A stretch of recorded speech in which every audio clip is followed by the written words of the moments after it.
के पो भएको छ र आजसम्म अझै त सब थोक बाँकी छ। भोलि सफल हुने आशमा बसेका ती सपनाहरू साकार हुन बाँकी छ।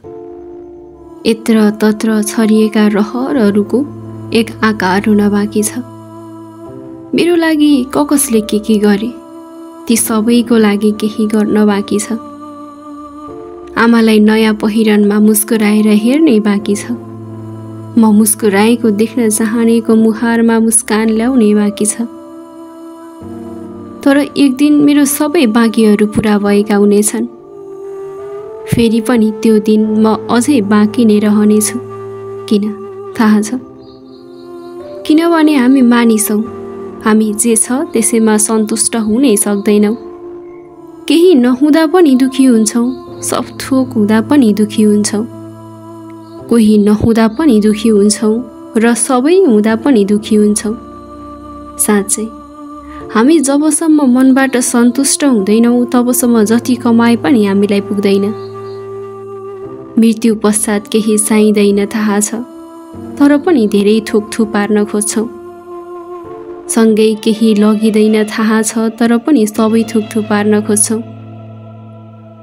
100 बचाएर 1000 बनाउन खोज्छौं, 1000 डबल बनाएर सजाउन खोज्छौं। पानी नै छैन जहाँ पौडिन खोज्छौं, केही छैन अगाडि तर पनि दौडिन खोज्छौं। सकिन्छ कि डराउँछौं, चाहिने किन थाहा छैन। चाहनै चाहनाले पाउने के हो थाहा छैन। घरमा छन् बाआमा, पैसा चाहिन्छ, त्यो पैसाले बाआमा कहाँ पाइन्छ।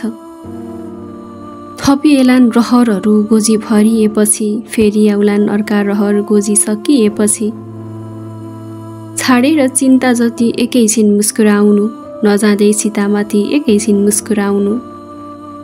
कोही आउँदैन, केही आउँदैन, निराशाको भेल हुन्छ झन्। पैसासँग खेल्न थाले नबुझिने खेल हुन्छ झन्। आउँछन् केही, जान्छन् केही, यही त जिन्दगी हो। आउँछ केही, जान्छ केही, यही त जिन्दगी हो। कसले भन्छ भोलि सब ठिक हुन्छ? सब ठिक ठाक हुँदा हुँदै पनि ठिक नहुनु, यही त जिन्दगी हो।